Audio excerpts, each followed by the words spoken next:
born within the age of 18 years. He got admission into Brunel University. He left in 1963 with master's degree in administration and economics. He had a brief stint with the social services department of Lambeth local government, where he worked for a year and a half. Later on, enrolled for doctorate degree, and then he enjoyed scholarship to show how brilliant he was. He took up appointment with the Ahmadu Bello University, Zaria, and as a research fellow, he also had a great offer from University of Ife. But he wanted to learn about the cultures of the other people. And today, we are seeing the progressive trend. He later took appointment with Shell British Petroleum Company, where he had a successful career and was promoted every year for his being brilliant, and he rose to become the head of recruitment.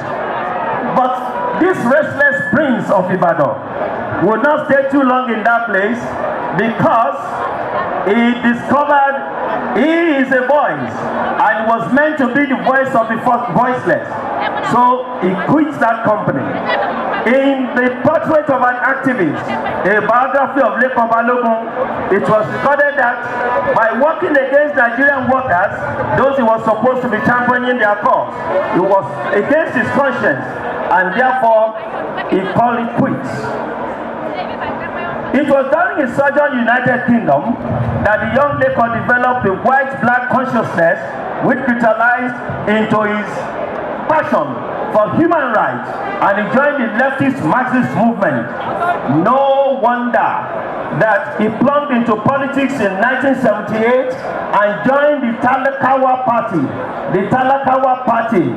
party of the masses, of the late PRP, People Redemption Party of the late Malam Aminu Kano. His charisma, honesty, and gallantry pushed him further within a short time, to the extent that the overlords of Oyo State politics allowed him to become the gubernatorial candidate of one of the major political parties, the Nigerian People's Party, NPP, under Dr. Nnamdi Azikiwe. The coup of December 1983 kept him and other giants of politics in the cooler until politics re-emerged again in 1999. The prince, young Olalekan Balogun, knew that Africans are passionate about their culture and tradition, and he's passionate about the tradition of his people. Sailor boy, how many seas have you sailed? Olalekan Balogun said, I have sailed all the seas and the oceans of the world. I come back to my land, my home, Ibadan land, to pay respect to the harbor master. And as a scholar, he knew that politics, culture, and tradition are mutually exclusive tools for citizen emancipation. Not only that, he accepted, because of his passion for his culture and his land, Ibadan, he accepted the offer to become the Mogaji of the Ali Royal family in 1986. That is the town representative. Therefore, he started the journey of his forefathers to become Olúbàdàn one day. He has served several Olúbàdans, and in 1989 he joined the Olúbàdàn line.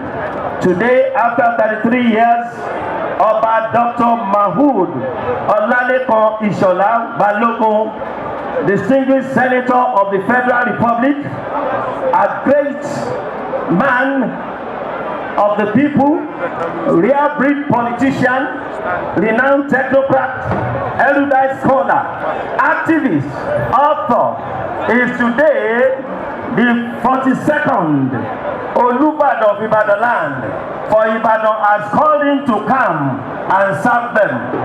We believe that Ibadan shall continue to prosper in his reign. May I, Your Excellency, ladies and gentlemen, welcome you as His Excellency the Governor Seyi Makinde is giving the staff of office to His Imperial Majesty Oba Senator Dr. Mohood Olalekan Balogun Okumade II, the true philosopher king. Kábíyèsí o. Your Excellencies, distinguished personalities here present, royal fathers, eminent personalities, this is the moment